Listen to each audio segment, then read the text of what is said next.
ঝিনাইদহ যশোর মহাসড়ক ৬ লেনে উন্নতিকরণের কাজ চলছে কচ্ছপ গতিতে। মূলত জমি অধিগ্রহণের কাজ এখনো সম্পন্ন না হওয়ায় প্রকল্পের কাজ পুরোদমে করা সম্ভব হয়নি। এতে ভোগান্তিতে পড়ছে সড়কের পথচারীরা।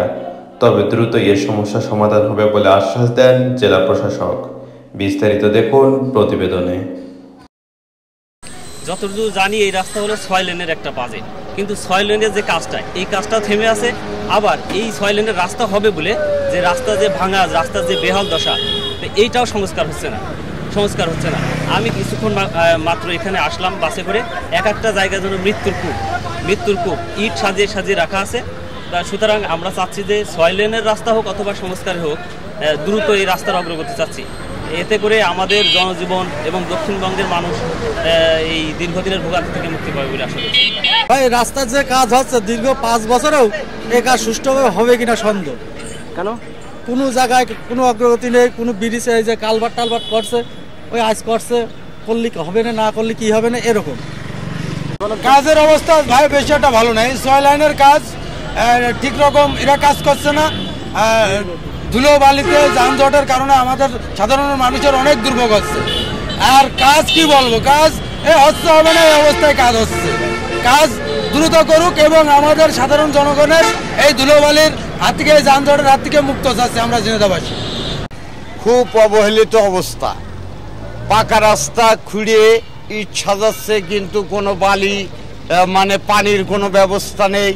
জনগণের দুর্ভোগ, একটা যাত্রী দাঁড়ানোর কোনো সুযোগ সুবিধা নেই। এই ধুলোবালি ভিতরে মানুষের যে এত বড় হাল বেহাল, আসলে এই পালি চলা যায় না। দাবিটা আমরা চাই, আমাদের রাস্তার যে অবস্থা, আমরা যে ঠিকভাবে যানবাহন চলাচল করতে পারি না, আমাদের যাতায়াতে কষ্ট হয়। আমরা চাই আমাদের রাস্তা দ্রুত কমপ্লিট করি।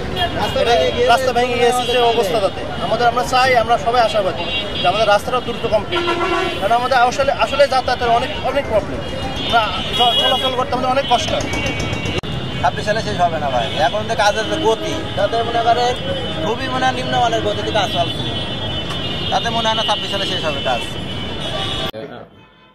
আপনারা তো জানেন যে ভূমি অধিগ্রহণ প্রক্রিয়াটা চলমান আছে। তো যেহেতু ভূমি অধিগ্রহণ প্রক্রিয়াটা ডিসি স্যারের দপ্তর থেকে ফাংশনিং করা হয়, তো ভূমি অধিগ্রহণ প্রক্রিয়াটা যত দ্রুত কমপ্লিট হবে আমাদের প্রজেক্টের গতি তত বৃদ্ধি পাবে এবং নির্দিষ্ট সময়ে আমরা কাজ শেষ করতে পারবো বলে মনে করছি।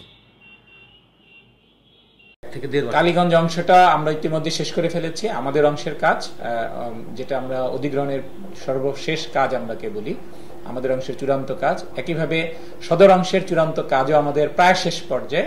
সামান্য কিছু হয়তো বা মন্ত্রণালয়ে আমরা লিখেছি, সেটা আবার জবাব আসবে। একটা জানেন, এটা একটা লেন্দি প্রক্রিয়া। মন্ত্রণালয়ে বিভিন্ন ইস্যুতে লেখা লাগে, প্রকল্প অফিসের সাথে সমন্বয় করা লাগে, অন্যান্য ডিপার্টমেন্টের সাথে সমন্বয়ের দরকার হয়। সবগুলো কাজই আমরা সাইমালটেনিয়াসলি করছি। আমরা আশাবাদী যে আগামী 1 থেকে 1.5 মাসের মধ্যে আমাদের সদর অংশের সকল কাজ আমরা ক্লোজ করতে পারবো।